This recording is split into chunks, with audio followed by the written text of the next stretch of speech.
Well, our top story this Friday morning, India has administered a record number of COVID vaccines on Thursday till 7 p.m. last evening. The government data says that there have been over 1 million vaccinations in a day.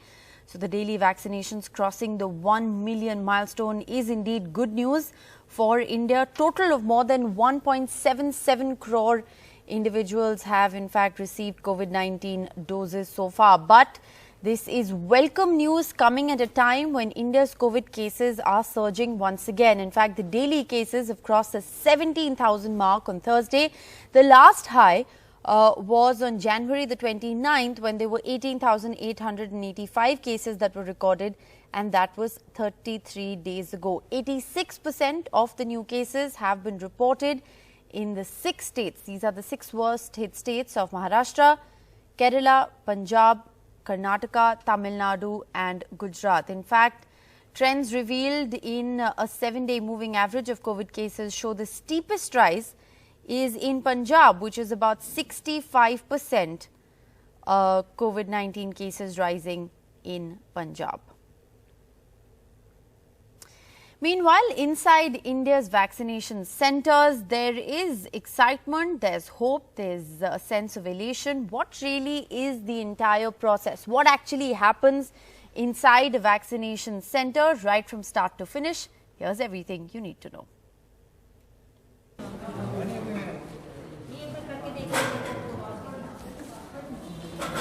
Over 1.1 million of India's general population vaccinated in the first 3 days as India's vaccination graph continues to improve. The rise is evident on the ground, especially in private hospitals which are seeing long queues all day and where daily shots have gone up from 150 a day to about 600 each in prominent hospitals like Apollo and Max. They are coming in large numbers every day. We are trying our level best to make the whole process very smooth for them. Though there are little hiccups in the beginning, that was expected. But now things have become much smooth as compared to day one. Now we have given 2,000 shots from day one till now. The rush in private hospitals has now compelled many, like 65-year-old Indira Agarwal, a retired teacher, and her husband, 65-year-old Pradeep, a retired banker, to go to a government hospital. Max वगैरह में actually बहुत भीड़ थी। Phoenix R block में ही है हमारे घर के पास, लेकिन उधर भी बहुत ज़्यादा रश था। लोग कह रहे थे जैसे मैक्स में आज रजिस्ट्रेशन करवाओ, कर रहे हैं वो लोग भी रजिस्ट्रेशन, लेकिन नेक्स्ट डे फिर सुबह जाओ तो नंबर आ जाता है, otherwise you have to wait for hours. So हमने कहा ठीक है, लेकिन यहाँ हम आए, हमने कहा एक बार देख लेते हैं, तो यहाँ हमें बहुत अच्छा लगा। कोविशील्ड वैक्सीन लगा दूं सर मैं आपको? Several public figures were also seen getting vaccinated today. Union Finance Minister Nirmala Sitharaman, Delhi Chief Minister Arvind Kejriwal, Himachal Chief Minister Jairam Thakur, the Lieutenant Governor of Delhi Anil Baijal and the Lieutenant Governor of Jammu and Kashmir Manoj Sinha. किसी तरह की कोई परेशानी नहीं हुई। आप लोग देख रहे हैं आपके सामने हम सब लोग बिल्कुल स्वस्थ हैं।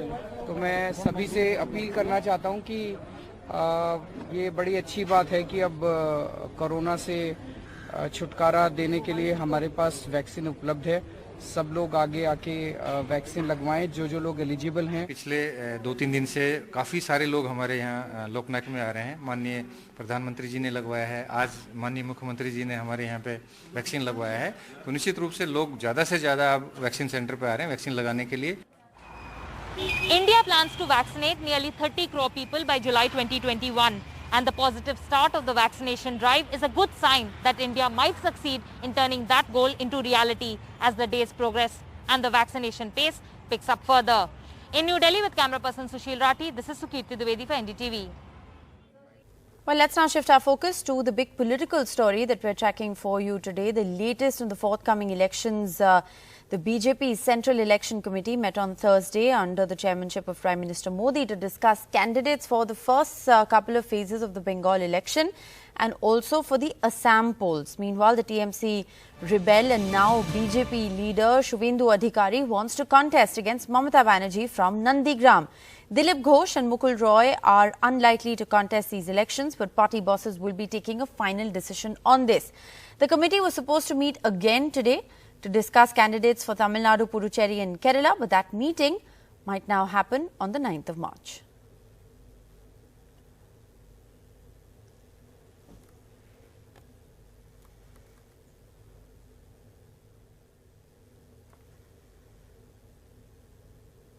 Well, this, of course, is the big story that we are, in fact, tracking for you at this hour. Extremely important meeting of the BJP took place late last night on Thursday. Prime Minister Narendra Modi attended this meeting, and several important developments have, in fact, taken place. Shubhendu Adhikari could, in fact, be contesting against Mamata Banerjee in West Bengal. Babul Supriyo, sources tell us, is ready to fight Mamata Banerjee in Bhawanipur. So very interesting developments there taking place. Akhilesh joining us with the very latest. Akhilesh, another important meeting was supposed to have taken place today for the BJP to deliberate on the election strategy in other states, but you're saying that that meeting has now been deferred. What's the latest? Well, yes, the CEC was supposed to take a meeting supposed to take place today, but it has been decided, that party president JP Nadda has been authorized by the Central Election Committee to decide candidates for Tamil Nadu, Kerala and Puducherry. So the CEC, which was supposed to take place today, will not happen today. And in fact, the next meeting of the CEC is likely to take place on March 9th to discuss candidates for West Bengal elections. In the last night, the CEC meeting went for a very long, late at night, and what we've been told by the sources that crucial names were discussed for assembly election. And Central Minister Babul Supriyo, he expressed his desire to contest against Mamata Banerjee in Bhawanipur. And as far as Nandigram is concerned, we know that Shubhendu Adhikari has expressed his desire to contest against Mamata Banerjee in Nandigram. In fact, Shubhendu Adhikari told the CEC last night that if he is given the chance, then he would defeat Mamata Banerjee by at least 50,000 votes in Nandigram. So now Nandigram or Bhawanipur, all these crucial seats, the CEC has decided to leave it to Prime Minister Narendra Modi, Home Minister Amit Shah and BJP President JP Nadda. They will take a final call whom to field in these two seats. All right. So this, of course, is the latest update. Appreciate you, Akhilesh, for joining us with the very latest. We'll keep coming back to you for more updates. Now, while, of course, we've gotten you an insight on what's happening within the BJP camp, let's also now shift our focus and get you up to speed with what's happening as far as the TMC strategizing for the elections is concerned. The Trinamool Congress also held a meeting to discuss the party's position in Kolkata and, of course, in other seats as well. Now, there was a ward-by-ward analysis of assembly constituencies in Kolkata. All TMC Kolkata functionaries were given a CD to highlight the TMC's performance. The Trinamool Congress is likely to declare its candidate list for the 2021 assembly elections today. Now, that's going to be an extremely interesting development to watch out for. The record 8-phase election for Bihar, remember, begins on the 27th of this month. The BJP is also expected to release its list of candidates soon for this high-stakes election. So this, of course, is the big story that we are, in fact, tracking for you. All right. What we are also learning at the moment is that the Shiv Sena has called Mamata Banerjee the real tigress of Bengal in allied political developments, even as the NCP may support her and not the Congress-left alliance. Saurabh Gupta with the full story. A state election with national ramifications. While more opposition parties are joining Mamata Banerjee, saying she's the only one who can take on the BJP in Bengal, the left and the Congress are staying away. The Shiv Sena says she is a real Bengal tigress. हमारा ये भूमिका है कि हमारी जितनी भी ताकत है वहाँ वो हम ममता दीदी के साथ खड़ी करेंगे. ममता दीदी को हमने हमेशा कहा है वो पश्चिम बंगाल की टाइग्रेस है. Do you know that symbol of the Shiv Sena is a tiger? Now the tigers of Maharashtra feel that Mamata Banerjee is the tigress of Bengal. We welcome such a realization and such an announcement by Shiv Sena.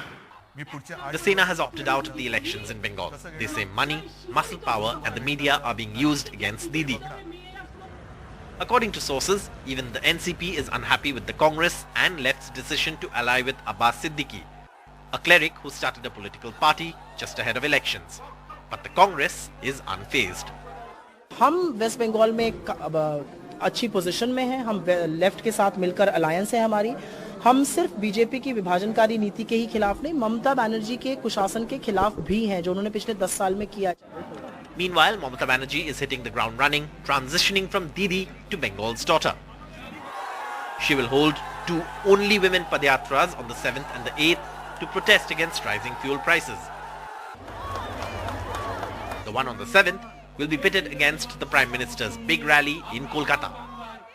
Mamata Banerjee files a nomination for the Nondigram seat on the 11th of March. This is the very seat from where her former trusted aide and current BJP leader Shubhendu Adhikari was MLA before resigning. As Mamata aims for a hat-trick, several other opposition parties like the Shiv Sena are saying she is the only one capable of taking on the BJP in West Bengal. In Kolkata with camera person GD Shankar, Saurabh Gupta, NDTV.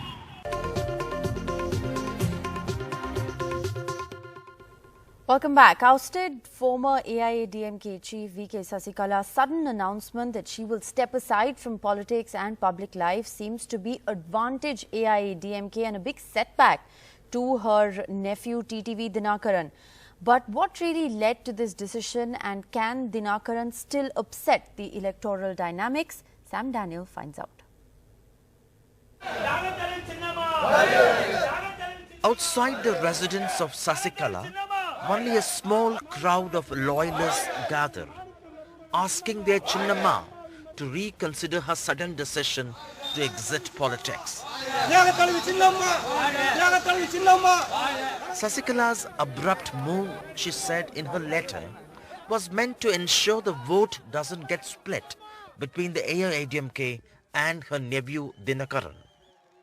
After her ouster in the 2019 Lok Sabha elections, which the DMK swept, Sasikala's nephew TTV Dinakaran's AMMK secured around 8% votes, largely from the AIADMK.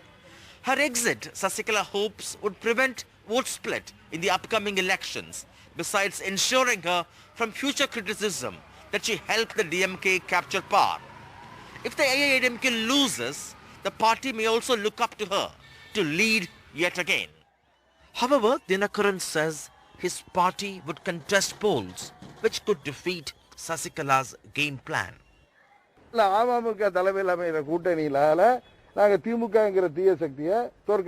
Some say Sasikala bowed under pressure from the BJP. She still has income tax and enforcement directorate cases pending. Her properties and those she co-owns with late Jayalalitha are yet to be confiscated as directed by the court. But the BJP denies this. But some of our political opponents, they dreamt divided AIADMK, it will help to they come to power. But now Sasikala, what she has took a decision that will fulfill our dreams. The DMK-led opposition says it's unperturbed. Nothing fundamentally has changed from 2019 to 2021. We are facing the same issues, which still more bigger.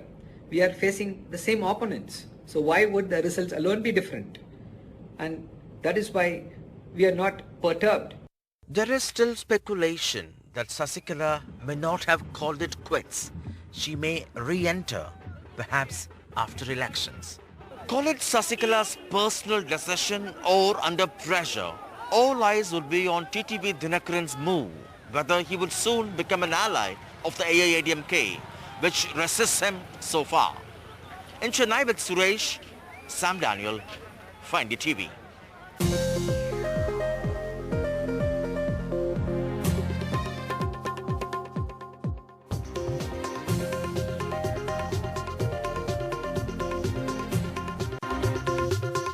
Welcome back. You're watching Good Morning India. Now, India has for the very first time targeted 1 million vaccinations in the last 24 hours. What's it like inside India's vaccination centers? Well, there is a sense of excitement, but what really happens inside a vaccination center? Here's a full report of what happens from start to finish.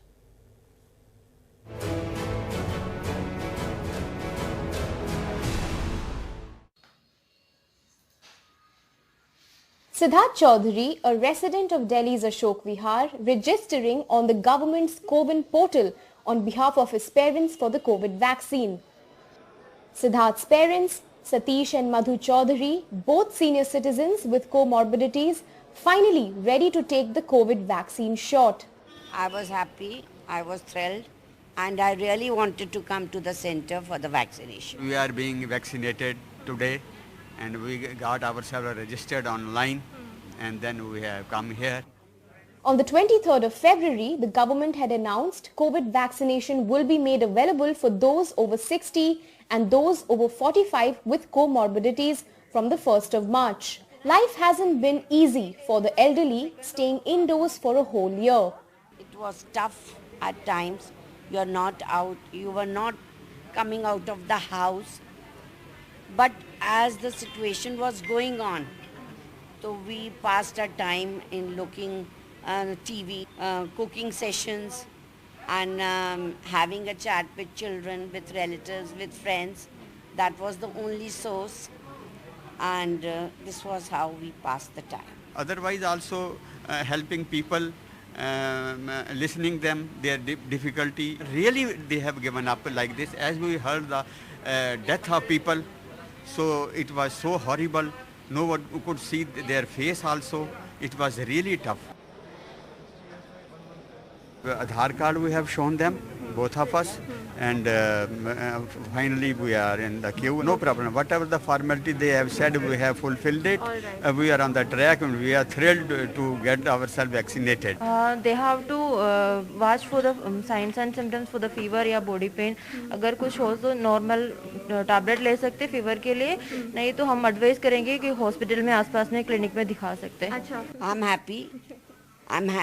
I'm thankful to all the staff, to the doctors, to you also, and I'm happy. I'll be waiting for half an hour, taking Dolo medicine. Okay. We will be spending our life yearly. Hope it will go smoothly. And well, it was also time for that selfie. Very much difficult for my parents, not for my parents, also for me also, because घर पे ही रहते थे. तो अब vaccine भी लगी है तो इट्स गुड, ठीक है, सभी लगवाइए, मैं तो यही कहूँगा सबको वैक्सीन के लिए. हाँ, ये प्रॉब्लम्स तो बहुत ज़्यादा आई थी, वो सभी के लिए आई थी, हमारे लिए भी आई थी, तो अब वैक्सीन लग गई है तो we are very much happy now. The Chaudharys can now live a more relaxed life after a difficult year that 2020 was, especially for the elderly. At vaccination centres, there is an increasing number of senior citizens and those with comorbidities working in and registering themselves online to get that shot of vaccine against COVID-19. So far, over 1 million senior citizens have already taken the COVID vaccine. After almost 1 year of staying indoors and preventing themselves, they finally see light through this shot of hope. With camera person Manoj Thakur in Delhi, Shanakshi Chakravarti for NDTV. Well, let's now shift our focus to poll-bound Assam, where the main opposition party, the Congress, has made unemployment its key poll plank, apart from, of course, demanding a rollback of the CAA. During her two-day visit to Assam, Congress General Secretary Priyanka Gandhi Vadra has spelled out 5 key guarantees that the party has to offer if voted back to power. One of them is a new promise of 50% job reservation for women in Assam and creation of a job creation department which will be entrusted with creating 5 lakh jobs. Ratnadeep reports. We are now joined by the chairman of Assam Congress Elections Manifesto Committee and Lok Sabha MP, Mr. Gaurav Gogoi. Mr. Gogoi, already when General Secretary of your party, Priyanka Gandhi, was touring Assam, she has made 5 guarantees, 5 announcements that you are going to fulfill if your party comes to power. Today you have made certain addition to them. Could you elaborate what are the big promises that you are offering to the voters of Assam if you are voted to power? Well, Congress party is a solution-oriented party, and the 5 major problems that are focused on Assam are related to the Citizenship Amendment Act, the burning issue of unemployment, the inflation, and the general stress amongst women that they are feeling left out in the Assam growth story. And that's why today, while we have already announced that we will create 5 lakh government jobs, it was a dream of former Chief Minister Tarun Gogoi that out of those government jobs, 50% should be reserved for women. This was something that was promised in our last manifesto as well. And this is something that we are bringing forth in our new guarantee as well, that in the 5 lakh guaranteed government sector jobs, we will focus on providing 50% of those jobs to women, because we feel that women are an equal stakeholder in today's society, in today's world, and a woman's role is as much inside the house as well as outside the house as well. Also, you're talking about the creation of a new department in the state government for creation of job. If you can elaborate on that. You have started a online campaign as well. A website has been launched. You have asked young unemployed youth to register on the website. How this promise is different from that of BJP? First of all, let me talk about the Ministry of Jobs. It's not a department, it's a ministry.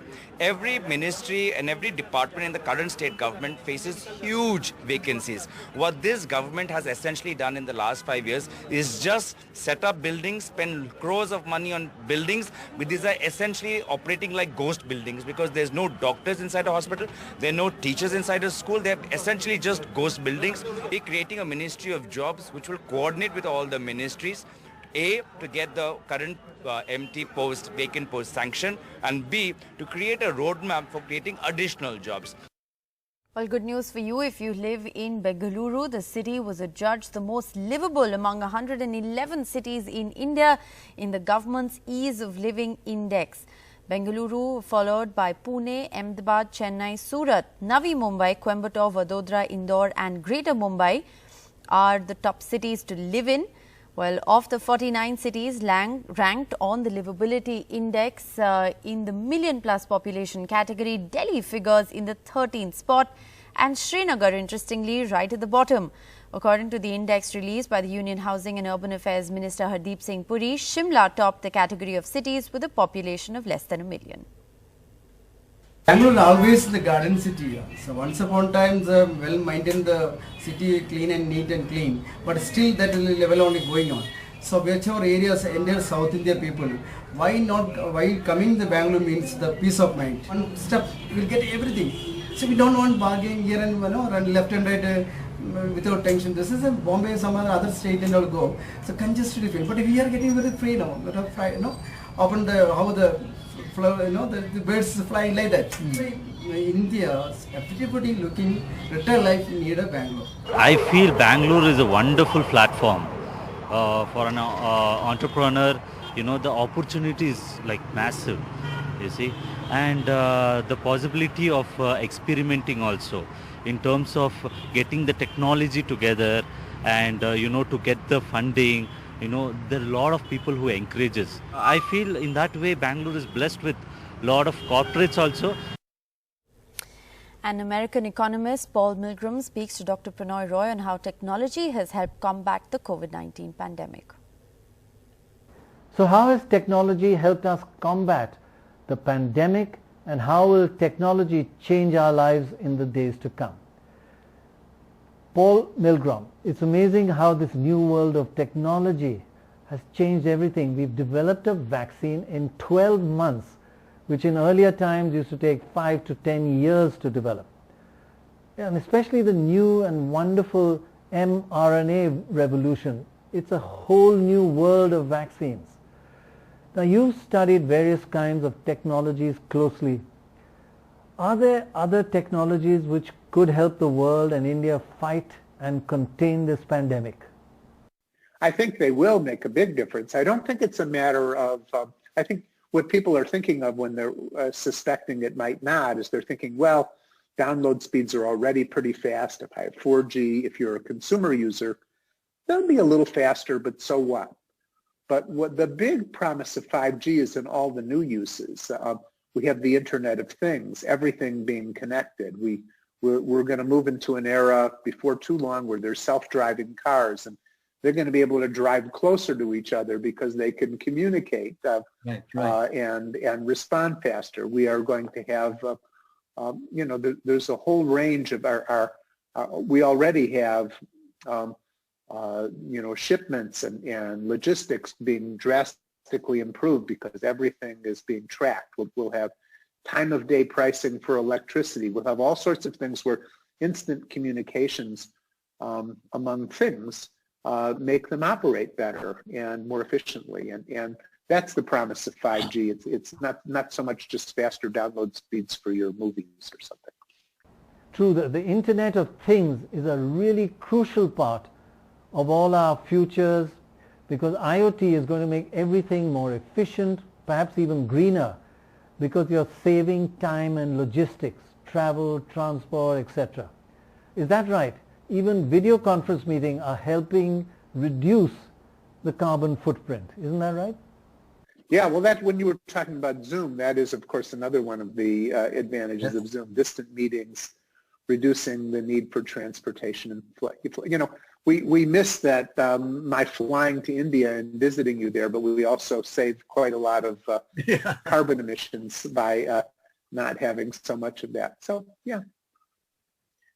technology should help. It's now switching to technology that's closer to home and to our work, that all of us have experienced so much in the last year.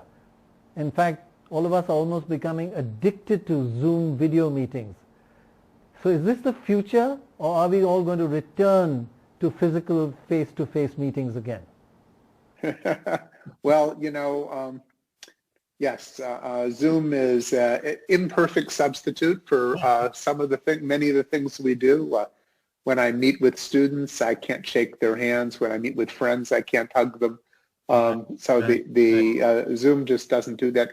And Zoom also doesn't do the occasional informal interactions where you bump into a colleague or you walk out of a seminar and start talking about what you've just been hearing. It's only organized meetings that we do over Zoom. Yes.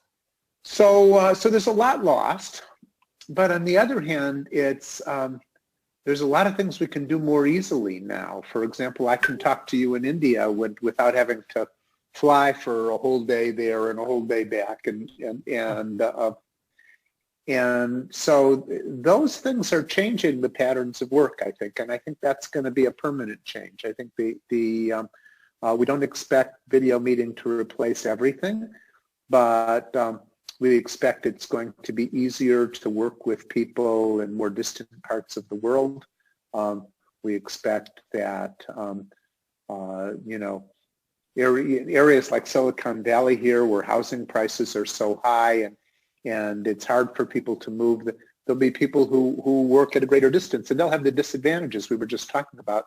Right. But it'll be possible for them to work, and that's a continuation of a trend that's been going on that's affected India for a long time. I mean, software people working in the software industry have always worked remotely to some degree, and that became more and more possible as communications got better. So it's a continuation of that trend. Yes. As you point out, this era of technology is a seismic shift from the past.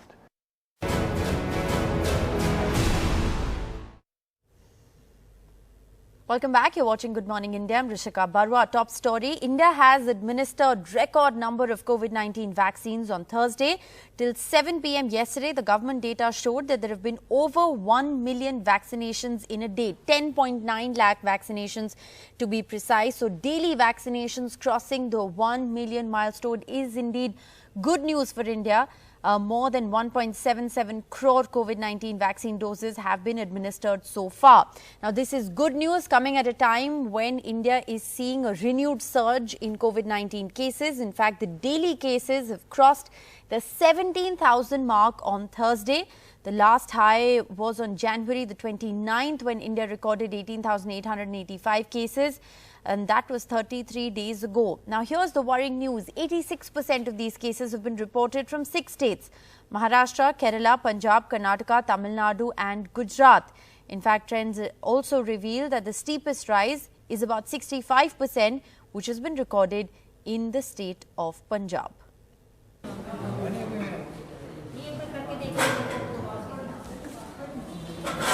Over 1.1 million of India's general population vaccinated in the first 3 days as India's vaccination graph continues to improve. The rise is evident on the ground, especially in private hospitals which are seeing long queues all day and where daily shots have gone up from 150 a day to about 600 each in prominent hospitals like Apollo and Max. They are coming in large numbers every day. We are trying our level best to make the whole process very smooth for them. Though there are little hiccups in the beginning, that was expected, but now things have become much smooth as compared to day one. Now we have given 2,000 shots from day one till now. The rush in private hospitals has now compelled many, like 65-year-old Indira Agarwal, a retired teacher, and her husband, 65-year-old Pradeep, a retired banker, to go to a government hospital. Max वगैरह में actually बहुत भीड़ थी। Phoenix R block में ही है हमारे घर के पास, लेकिन उधर भी बहुत ज़्यादा रश था। लोग कह रहे थे जैसे मैक्स में आज रजिस्ट्रेशन करवाओ, कर रहे हैं वो लोग भी रजिस्ट्रेशन, लेकिन नेक्स्ट डे फिर सुबह जाओ तो नंबर आ जाता है, otherwise you have to wait for hours. So हमने कहा ठीक है, लेकिन यहाँ हम आए, हमने कहा एक बार देख लेते हैं, तो यहाँ हमें बहुत अच्छा लगा। कोविशील्ड वैक्सीन लगा रही हूँ सर मैं आपको। Several public figures were also seen getting vaccinated. Union Finance Minister Nirmala Sitharaman, Delhi Chief Minister Arvind Kejriwal, Himachal Chief Minister Jairam Thakur, the Lieutenant Governor of Delhi Anil Baijal and the Lieutenant Governor of Jammu and Kashmir Manoj Sinha. किसी तरह की कोई परेशानी नहीं हुई। आप लोग देख रहे हैं आपके सामने हम सब लोग बिल्कुल स्वस्थ हैं। तो मैं सभी से अपील करना चाहता हूं कि ये बड़ी अच्छी बात है कि अब कोरोना से छुटकारा देने के लिए हमारे पास वैक्सीन उपलब्ध है। सब लोग आगे आके वैक्सीन लगवाएं जो लोग एलिजिबल हैं। पिछले 2-3 दिन से काफ़ी सारे लोग हमारे यहाँ लोकनायक में आ रहे हैं। माननीय प्रधानमंत्री जी ने लगवाया है, आज माननीय मुख्यमंत्री जी ने हमारे यहाँ पे वैक्सीन लगवाया है। तो निश्चित रूप से लोग ज़्यादा से ज़्यादा अब वैक्सीन सेंटर पे आ रहे हैं वैक्सीन लगाने के लिए।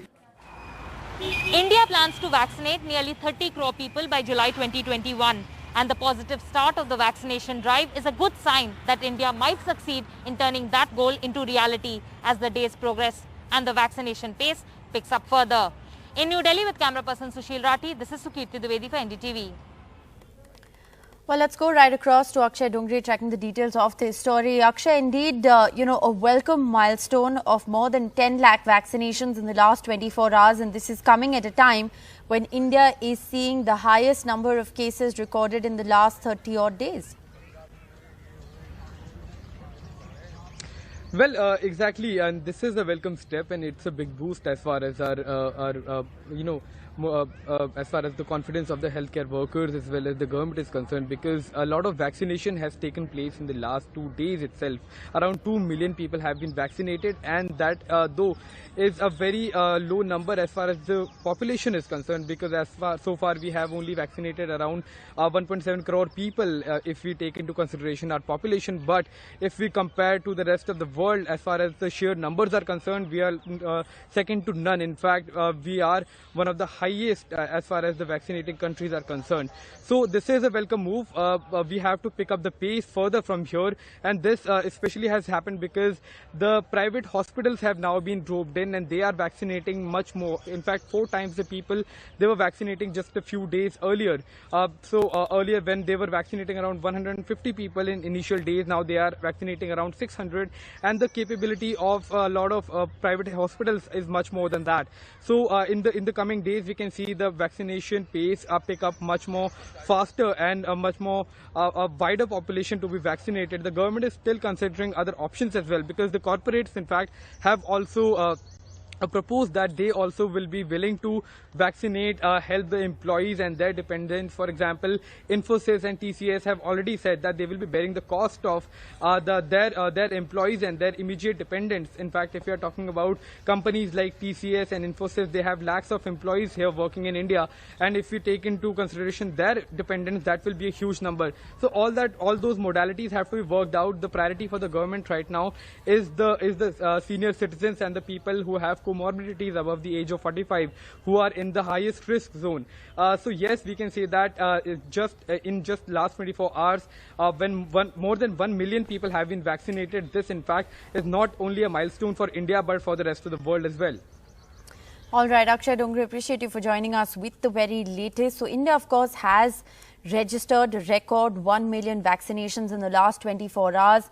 but we have miles to go if we want to meet the July target. To talk more about the vaccination milestone coming at a time when India's cases are also surging, we have Dr. Swapnil Parikh, internal medicine consultant and author of the coronavirus book, joining us from Mumbai. We also have Dr. Yatin Mehta, chairman of the Medanta Institute of Critical Care, joining us from Delhi. Thank you both very much for being with us this morning. Dr. Mehta, I want to begin by asking you, it's very encouraging to see that the pace of vaccination in India has been accelerated. We've crossed this milestone of 1 million vaccinations a day. What more needs to be done in order to ensure that we sustain this pace and accelerate it further? See, so far what is happening, I think as a nation we should be proud of, because not only it has been done very efficiently, I think very few places would have vaccinated 11 million, 1.1 million people in one day. I think the government has opened up the private sector, which is a very sensible thing to do. They have also extended the timing of the private sector for 24/7, but that may be logistically a little difficult to do. But what they should do is they should increase the supply of the vaccines to the every center which is capable of handling. Like we at Medanta can handle 2,000 vaccinations a day if we need to do that. We have done that in the past. So that is what should be done. I think the rationing should be liberalized a bit. I'm glad there is no black marketing happening. It is pretty well organized. Few places have had some jostling, but that's a little price to pay for 1.1 million people being vaccinated. But we must continue also with all the precautions, because people must realize single shot of vaccine is not going to protect them from the disease. The effective immunity comes only after several days, after a fortnight of the second shot. Okay. So I think we must continue with all the precautions and just accelerate the pace of vaccination and easy availability. All right. I think, that's very important perspective, that while, of course, 1.7 crore Indians have received their first shot of the COVID-19 vaccine so far, it's important that you don't let your guard down, because you only really get some level of protection from COVID at least a fortnight after you've been given your second shot. So that's an important point of clarification. But Dr. Parikh, if I can come to you, the other worrying aspect at this time, of course, is, once again, India's COVID-19 cases are seeing an uptick. Now, there have been over 17,000 cases that have been reported in 24 hours. This is the highest that we've seen since the 29th of January. Are you at all worried about these numbers? Thank you so much for having me on, and good morning to all your viewers. Absolutely, it's very concerning. On the one hand, we have good news that we are starting to scale our vaccinations, and of course, this is something we desperately need to do. It's a great milestone to hit, 1 million doses administered in 24 hours, but we need to triple or quadruple that. On the other hand, we're also starting to see cases start to rise again, confirmed cases. Testing, unfortunately, is not rising in parallel with the number of confirmed cases. And we know that there is a lag between when we start to see confirmed infections and when we start to see hospitalizations and mortalities. So we know that's going to come somewhere down the line. There's great uncertainty about whether there will be another surge in India, but there is no uncertainty. There's complete uncertainty about how we prevent it. We don't know how bad things can get, but we know exactly what we need to do to prevent it from ever getting there. India is a story of how public health interventions can work. If we limit the size of gatherings, limit indoor gatherings in particular, masking, distancing, hand hygiene, ventilation, air filtration, indoor air quality, testing, tracing, isolating, quarantine, rolling out the vaccines. We know what the measures are to prevent the surge. And the quicker we start to implement all of them, rather than being reactionary, the safer we'll be. So, of course, we need to scale vaccinations. Yes. We also need to do everything else to prevent a surge. Dr. Mehta, given the fact that we're seeing, a COVID-19 surge once again, over 17,000 cases being reported. This is, the highest ever since the 29th of January. Do you believe that the vaccination strategy also needs to be tweaked? Because there is a school of thought that believes that, the working population of India needs to also be inoculated and needs to be inoculated quickly in order to safeguard the elders at home. Do you believe that sooner rather than later we need a more liberalized vaccination strategy, plan of action? No, of course we do, Rishika, but see, it is just a matter of priority. What you do. Do you let the elders die because you want to protect your workforce? You can't do that. I mean, the vulnerable population has a higher mortality. So we must protect the vulnerable population, which we began with the healthcare workers, which get a high dose of the virus load, and the elderly and the people with comorbidity. The third lot will come next month. I think we should be opening up, and it should be freely available, I would think, in the market also. With the Russian vaccine is also, I think, likely to be introduced very soon, the Sputnik vaccine. And I'm sure the others also would come. So in a couple of months' time, and surge is not, Rishika, the correct term. Surge is a little scary stuff. It is increasing, yes. Okay. And it is worrying, yes. So you wouldn't call this a surge just yet, or the onset of the second wave just yet? Yes. Yeah, I wouldn't call it a surge. All right. Dr. Parikh, quick last comments. All right. Dr. Parikh, quick last comments from you on whether you feel that India needs to further liberalize its vaccination strategy, make it available in the free market. Before we start liberalizing the vaccine strategy, we need to make sure that we don't run out of vaccine. So if we start scaling our vaccinations, we don't want to suddenly hit a supply constraint. So we need to make sure the supply is there and then of course scale out. What you were saying about the working population, modelers have looked at this, and the highest impact is to focus on the elderly and high risk. Right. The thing is, we know vaccines stop hospitalizations, deaths, severe outcomes. We expect there will be some impact on transmission. We don't know how much. In that context, the most bang for your buck, if you will, is to vaccinate the elderly and the high risk. Okay. Well, Dr. Parikh and Dr. Mehta, thank you so much for sparing your valuable time this morning and joining us on Good Morning India with your perspective. We're going to keep a very close watch, not just on India's COVID numbers, but also the pace of vaccination. It's going to remain a top focus story for us. With that, we're going to slip into a very short break. We'll get you more news on the other side. Stay with us.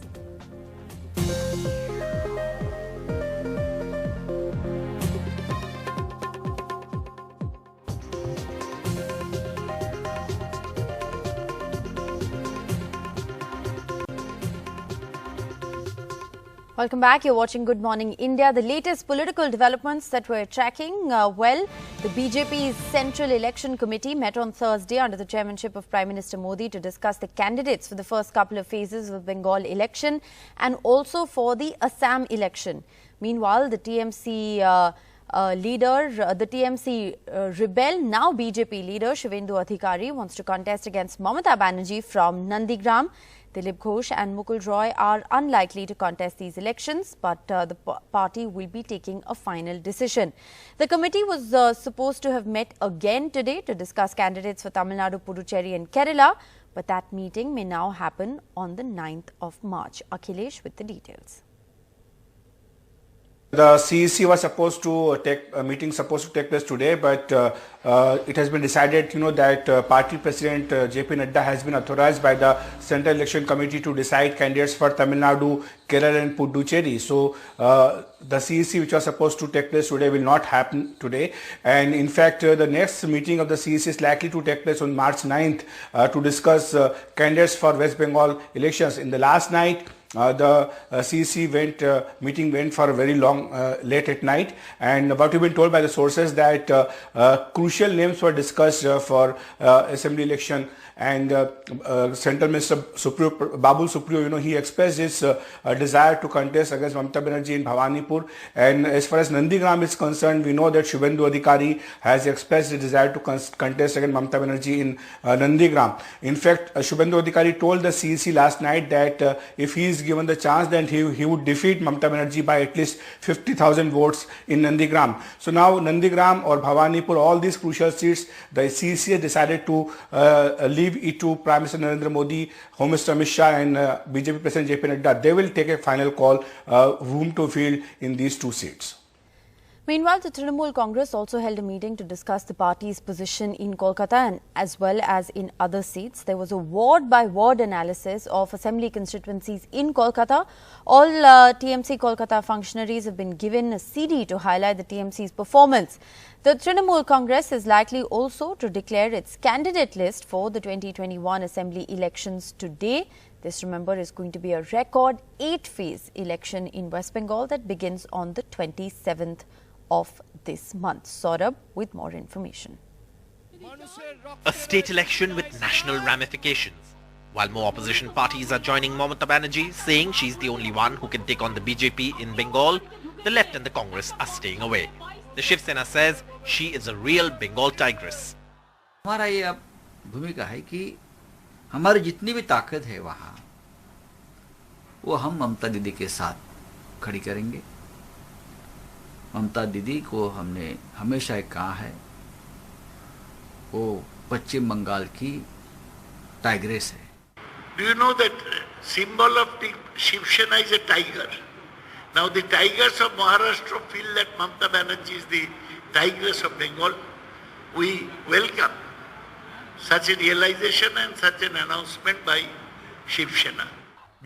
The Sena has opted out of the elections in Bengal. They say money, muscle power and the media are being used against Didi. According to sources, even the NCP is unhappy with the Congress and left's decision to ally with Abbas Siddiqui, a cleric who started a political party just ahead of elections. But the Congress is unfazed. हम waste Bengal में अच्छी position में हैं, हम left के साथ मिलकर alliance है हमारी। हम सिर्फ बीजेपी की विभाजनकारी नीति के ही खिलाफ नहीं, ममता बनर्जी के कुशासन के खिलाफ भी हैं जो उन्होंने पिछले 10 साल में किया। Meanwhile, Mamata Banerjee is hitting the ground running, transitioning from Didi to Bengal's daughter. She will hold 2 only women Padyatras on the 7th and the 8th to protest against rising fuel prices. The one on the 7th will be pitted against the Prime Minister's big rally in Kolkata. Mamata Banerjee files a nomination for the Nondigram seat on the 11th of March. This is the very seat from where her former trusted aide and current BJP leader Shubhendu Adhikari was MLA before resigning. As Mamata aims for a hat-trick, several other opposition parties like the Shiv Sena are saying she is the only one capable of taking on the BJP in West Bengal. In Kolkata with camera person GD Shankar, Saurabh Gupta, NDTV. Well, you know, there are a couple of things that one needs to keep in mind when talking about this list. The first is, of course, that the list will be declared with Mamata Banerjee's stamp of approval. In fact, we're outside her Kalighat residence. This is where we expect that meeting, the final meeting, to take place before that candidate list is declared. Now, beyond that, what are the features that this list is likely to have? Well, one is, of course, there are going to be a lot of new faces. A lot of the seniors who are above a certain age, will perhaps, be accommodated elsewhere. But a lot of new faces, a lot of young faces is something that we are being told that the list will have. Winnability, of course, will be the key criteria for candidates who make it to the list, or politicians who make it to the list as candidates. And also what we're being told is the inputs from Team Prashant Kishore, PK, as he's known here in Bengal, will also be considered, in finally, making it to that list. So obviously it's been a long process for the Trinamool Congress to arrive at this point where they are declaring candidates. It's expected to happen post-noon. But at this point, what we know is that, the Trinamool Congress is going to fight with Mamata Banerjee as the face. In fact, Mamata Banerjee has gone as far as to say that she is the candidate in all 294 seats. And, one of the things that the Trinamool Congress keeps repeating and asks the BJP is that, in parliamentary elections, the BJP says, when it comes to the opposition, Modi versus who? So the Trinamool Congress is now asking in Bengal, Mamata versus who? And that's something that perhaps, will be the theme of the Trinamool campaign. In fact, if I can just ask my camera person to pan and show you, she's reinventing herself as Bengal's daughter, and posters like these have been put up all across the city as she, reinvents and transitions from Didi to Bengal's daughter. And of course, this is the Trinamool's slogan, Bangla Nijen Meke Ichai, which translates into Bengal wants its own daughter. Well, Mamata Banerjee's nephew Abhishek Banerjee has emerged as the BJP's favourite target. Now remember, Trinamool leaders say Mamata Banerjee will remain in charge, but also admit that Abhishek's stature and role in the party has grown in the last few years. Now, Abhishek Banerjee, who is only 33, is a second-term MP from Diamond Harbour in South 24 Parganas, a key district when it comes to the elections in the state. Modi सरकार गरीब कल्याण के लिए प्रतिबद्ध है, ममता सरकार भतीजे कल्याण के लिए प्रतिबद्ध है. The Bhatija or Bhaipo has been the BJP's punching bag as it attacks Mamata Banerjee. But Mamata Banerjee's nephew has gradually emerged as a parallel force in the party. He is now a target of the CBI, an agency that's been accused of targeting opposition leaders at the behest of the BJP, especially in election-bound states. Questioning the misuse of the agency, when the CBI questioned Abhishek's wife, Mamata, in a public show of support, rushed to his residence. CBI के ले लिए दिए भाबছে কি CBI के ले लिए दिए অভিষেক ব্যানার্জিকে চমকে দেব আমি 3 মাস আগে যা বলেছি আজকেও তাই বলছি আপনি CBI ED income tax SFIO যা পারবেন লাগিয়ে দিন আপনার জেদের দ্বিগুণ জেদ আমার Some say Abhishek's speeches are reminiscent of a younger Mamata. চলবে না অন্যায় ঠিকবে না ফন্দি জনগণের আদালতে হতে হবে বন্দী His influence has grown too. He runs the Trinamool's youth organization, which in partnership with political strategist Prashant Kishore has emerged as a parallel force to the party unit. Often speaking, just before Mamata at key events like this one, to woo the SC/ST community back to the TMC fold. Experts say he provides what the Trinamool currently lacks. And he is good with managing funds and also he understands corporate capital. The move that he made with Prashant Kishore, it's quite good in terms of the delivery of Team PK. Then at the same time, the slogans have changed. But the Abhishek PK combination has also sparked rebellion, with several top leaders exiting. হঠাৎ করে একটা slogan তুলে দেওয়া হলো যে বাংলা তার নিজের মেয়েকে চায় হঠাৎ করে এখন একজন স্ট্র্যাটেজিস্ট এসেছে যে স্ট্র্যাটেজিস্ট এখন তৃণমূলকে পরিচালনা করছে অর্থাৎ তৃণমূল কংগ্রেসের সেই অবস্থা নেই যেখানে তৃণমূল কংগ্রেস আগে বলতো যে যেখানে একজন নেত্রীর ম্যাজিক দেখিয়ে তৃণমূল কংগ্রেস চলতো আজকে সেই ম্যাজিক কাজ করছে না বলে ভাড়া করে একজন ঠিকাদার একজন স্ট্র্যাটেজিস্টকে নিয়ে আসতে হয়েছে Also allegations that the nephew is at the center of political corruption. मित्रों, टीएमसी का एक ही नारा है, भतीजा बढ़ाओ. भतीजे के कल्याण के अलावे टीएमसी के मन में और कोई कल्याण नहीं. बंगाल के विकास के लिए मोदी जी ने ढेर सारे पैसे भेजे, मगर ये सारे पैसे भेंट चढ़ गए दीदी की सिंडिकेट के. कहां गया ये भाईपो और उसके गुंडे? ये 3,59,000 करोड़ चाऊ कर गए हैं, चाऊ कर गए. Abhishek Banerjee says there is no case against him. এরা উন্নয়ন নিয়ে কথা বলতে পারছে না, এরা খালি ব্যক্তি আক্রমণে যাচ্ছে. আর আক্রমণ তো আমাকে, আমি একদিকে ভালো মমতা বন্দ্যোপাধ্যায়ের সাথে মাঠে লড়ার আগে আমার সাথে লড়তে গিয়েই 10 গোলে আউট করে দেব. Regardless, the nephew factor appears to have pushed the TMC on the defensive, with Mamata explaining to party workers recently that she is not promoting him. তাকে তো আমি ডেপুটি চিফ মিনিস্টার করিনি, তাকে তো আমি চিফ মিনিস্টার করিনি, কিছুই করিনি, জাস্ট আপনাদের দ্বারা নির্বাচিত হয়ে একটা এমপি হয়েছে. তাও আমি ওকে বলেছিলাম তোর লোকসভায় দাঁড়াবার দরকার নেই, পার্টি কর, জনগণের কাজ কর, একটা রাজ্যসভায় দাঁড়াবি. আমাকে বললাম না, আমি লোকসভায় মানুষের দ্বারা নির্বাচিত হব, আমি রাজ্যসভায় যাব না. For someone whose initiation into politics was as a child when Mamata Banerjee was attacked by CPIM goons, as Abhishek held mock rallies as a kid in protest, the next generation of the Banerjee Parivar has come a long way. Over the last few years, the BJP has targeted young leaders from opposition parties, whether it's Aditya Thackeray in Maharashtra Tejashwi Yadav in Bihar or Abhishek Banerjee in West Bengal. And now it's upon these young leaders, especially Abhishek Banerjee, to prove that not only is he ready to take on the BJP in the upcoming elections, but also he's ready to lead his party, the Trinamool Congress, in the future. In Kolkata, with camera person Jinesh Shankar, Saurabh Gupta, NDTV. Well, from West Bengal, let's shift our focus now to Tamil Nadu, where ousted former AIADMK chief VK Sasikala's sudden announcement that she will step aside from politics and public life seems to be advantage AIADMK and a huge setback to her nephew TTV Dinakaran. But what really led to this decision, and can Dinakaran still upset the electoral dynamics? Sam Daniel with the full story. Outside the residence of Sasikala, only a small crowd of loyalists gather, asking their Chinnamma to reconsider her sudden decision to exit politics.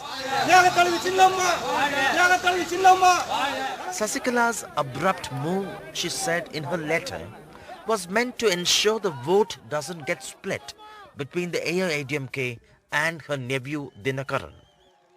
After her ouster in the 2019 Lok Sabha elections, which the DMK swept, Sasikala's nephew TTV Dinakaran's AMMK secured around 8% votes, largely from the AIADMK.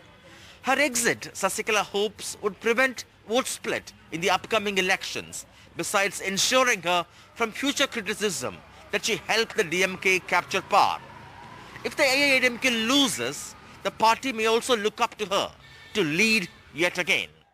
However, Dinakaran says his party would contest polls which could defeat Sasikala's game plan.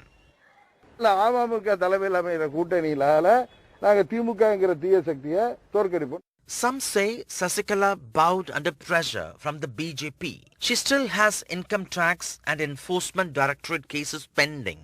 Her properties and those she co-owns with late Jayalalitha are yet to be confiscated as directed by the court. But the BJP denies this. But some of our political opponents, they dreamt divided AIADMK, it will help to they come to power. But now Sasikala, what she has took a decision that will fulfill our dreams. The DMK-led opposition says it's unperturbed. Nothing fundamentally has changed from 2019 to 2021. We are facing the same issues, which still more bigger. We are facing the same opponents. So why would the results alone be different? And that is why we are not perturbed. There is still speculation that Sasikala may not have called it quits. She may re-enter, perhaps after elections. Call it Sasikala's personal decision or under pressure, all eyes will be on TTV Dinakaran's move, whether he will soon become an ally of the AIADMK, which resists him so far. In Chennai with Suresh, Sam Daniel, Find the TV.